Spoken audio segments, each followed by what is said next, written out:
Hello दोस्तों, नमस्कार। एक बार फिर से आपका स्वागत करती हूँ आपके अपने चैनल डीएनपी इंडिया में। मैं हूँ शिखा। दोस्तों, जैसे कि हमें पता है कि अमेरिका के 46वें राष्ट्रपति के तौर पर जो बाइडेन ने शपथ ली।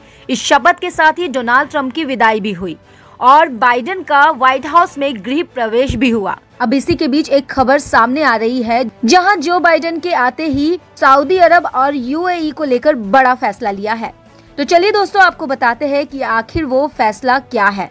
अमेरिका में जो बाइडेन ने राष्ट्रपति बनने के कुछ दिन बाद ही सऊदी अरब और यूएई को लेकर बड़ा फैसला लिया। जहां ट्रंप प्रशासन के ये दोनों देश बेहद खास थे, वहीं नई सरकार ने आते ही इन्हें होने वाली हथियारों की बिक्री पर रोक लगा दी।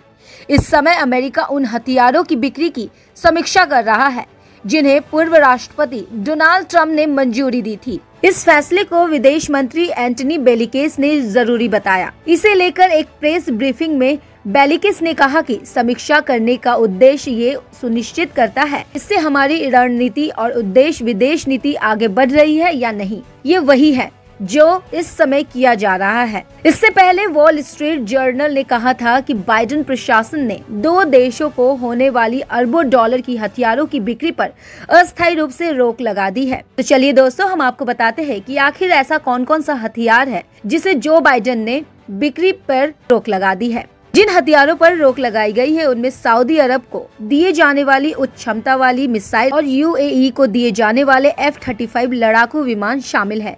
ये कदम बाइडेन ने राष्ट्रपति पद पर शपथ लेने के करीब एक हफ्ते बाद उठाया है। इससे पहले उन्होंने सऊदी अरब के साथ अमेरिका के रिश्तों का फिर से आकलन करने की बात कही है। वहीं कार्यभार संभालने के बाद से ही बाइडेन ने अब तक दर्जनों कार्यकारी अध्यादेशों पर हस्ताक्षर किया। इसमें से कई के जरिए ट्रंप के फैसलों को पलटा गया है, तो कई ने इन फैसलों की समीक्षा करने की बात कही है। ट्रंप प्रशासन के दौरान अमेरिका के सऊदी अरब और यूएई से रिश्ते बेहद करीबी रहे। इस दौरान इजराइल का भी पूरा समर्थन किया जाता रहा और ईरान पर अत्यधिक दबाव की नीति अपनाई गई थी। तो चलिए जानते हैं इसकी वजह क्या हो सकती है। इसी के साथ अमेरिकी विदेश विभाग के प्रवक्ता ने फैसले की जानकारी देते हुए बताया कि समझौते पर स्थायी तौर पर रोक लगाई गई है। नई सरकार पिछली सरकार के कार्यकाल में हुए सौदे की समीक्षा करेगी, इसके बाद ही कोई फैसला लेगी।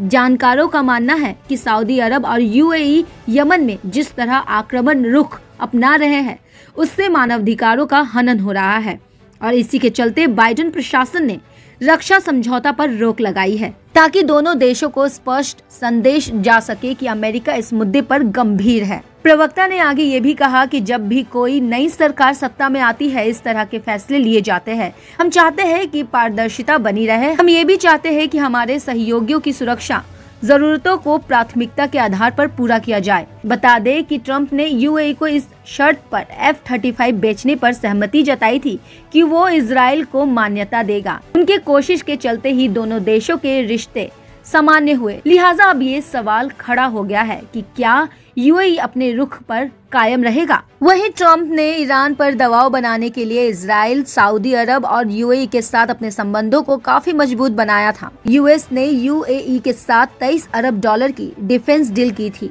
जिसके तहत F-35 के साथ कई अत्याधुनिक हथियार यूएई को दिए जाने थे। तत्कालीन विदेश मंत्री माइक पोम्पियो ने कहा था कि इस डील में कई उन्नत हथियार प्रणालियों को संयुक्त अरब अमीरात को दिया जाएगा। इसके अलावा ट्रंप ने सऊदी अरब को भी घातक हथियार देने की डील की थी, लेकिन अब इन सौदों पर नई सरकार ने रोक लगा दी है। अब देखना ये होगा कि जो बाइडेन आगे क्या फैसला लेते हैं। दोस्तों, आपको ये जानकारी कैसी लगी हमें कमेंट बॉक्स में जरूर बताएं और भी खबरों की जानकारी के लिए देखते रहिए डीएनपी इंडिया और हमारे चैनल को लाइक, सब्सक्राइब और शेयर करना ना भूलें। साथ ही साथ बेल आइकन भी जरूर दबाएं।